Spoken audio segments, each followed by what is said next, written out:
अस्सलाम वालेकुम। उम्मीद करते हैं आप सब खैरियत से होंगे। मेरा नाम डॉक्टर मोहम्मद हसन है और आज की इस वीडियो में हम डिस्कस करेंगे एनीमिया के कुछ साइन एंड सिम्टम्स को, यानी कि जानेंगे कि एनीमिया की क्या-क्या अलामात हो सकती हैं।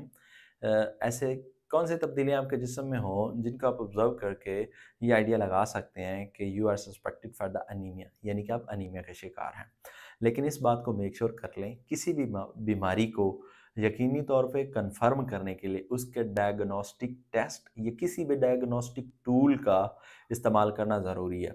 यानी कि आप किसी एक अच्छे कंसल्टेंट डॉक्टर से कंसल्ट करें और वो आपको रेलेवेंट इन्वेस्टिगेशन करवाएगा और उसके थ्रू ही आपको क्लियर होगा कि आया आप उस बीमारी में मुब्तला हैं या नहीं हैं। तो आज हम बात करेंगे अनीमिया की। अनीमिया असल में एक टर्म है जो इस्तेमाल की जाती है खून की कमी के लिए। जिस्म के अंदर खून की कमी हो जाए तो इसको मेडिकली टर्म में अनीमिया बोला जाता है। अब अनीमिया की बहुत सारी वजूहात हो सकती हैं, लेकिन मोस्ट ऑफ द टाइम जो अनीमिया हो रहा होता है वो due to the iron deficiency हो रहा होता है। आयरन की कमी की वजह से हीमोग्लोबिन के लेवल में कमी आती है, यानी कि आपकी एचबी का लेवल डाउन हो जाता है और अल्टीमेटली आपके जिस्म में खून की कमी का शिकार हो जाते हैं और आप अनीमिया का शिकार हो जाते हैं। तो आज की इस वीडियो में हम डिस्कस करेंगे अनीमिया की अलामात को।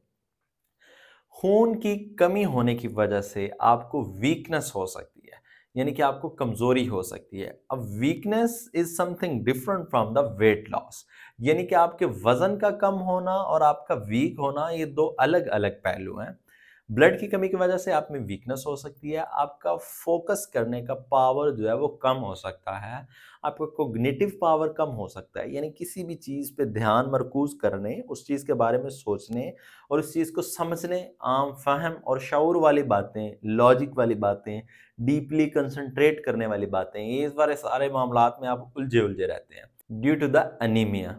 इसके अलावा आपको वीकनेस के साथ-साथ आप महसूस करेंगे कि आपको थकावट रहेगी। आप कोई भी काम नहीं करेंगे, आपको थकावट रहेगी, आप कंटिन्यूअसली फटीग का शिकार रहेंगे। आपको ऐसे महसूस होगा कि जैसे आप बहुत ज़्यादा एक्सर्शन का शिकार हैं, आप अभी-अभी बहुत ज़्यादा वर्कआउट करके आए हैं, लेकिन असल में ये खून की कमी की अलामात में काउंट किया जाता है कि आपकी थकावट, आपको बहुत ज़्यादा बगैर काम के थकावट हो जाना। तीसरे नंबर पे आता है जिस्म में पीलापन, जिसको मेडिकल टर्म में जॉन्डिस कहा जाता है। जॉन्डिस भी ड्यू टू द अनीमिया हो सकती है, यानी कि आपको पीला यरकान जिसको कहा जाता है, ये पीलिया कहा जाता है। आपकी जिल्द की रंगत, आपकी आंखों की जो सफ़ेदी है, इसकी रंगत, आपके मसूड़ों की रंगत पीली हो सकती है अगर आप अनीमिया का शिकार हैं, यानी कि अगर आप खून की कमी का शिकार हैं।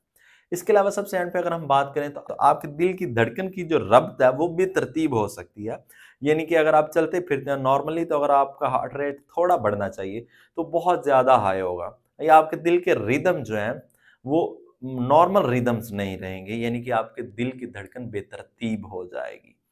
आपके साँस उखड़ सकती है, यानी कि अगर आप सीढ़ियाँ चढ़ते उतरते हैं नॉर्मल वे में तो एक नॉर्मल रेंज के अंदर आपका साँस उखड़ता है, लेकिन अगर आप खून की कमी का शिकार होंगे तो आपकी बॉडी, टिश्यूज़, मसल्स, मांस के अंदर ऑक्सीजन की सप्लाई में कमी होगी और ऑक्सीजन में सप्लाई की कमी की वजह से आपका साँस उखड़ेगा और आप साँस फूलने का शिकार होंगे। तो ये तो थी मोटी-मोटी अलामात खून की कमी की।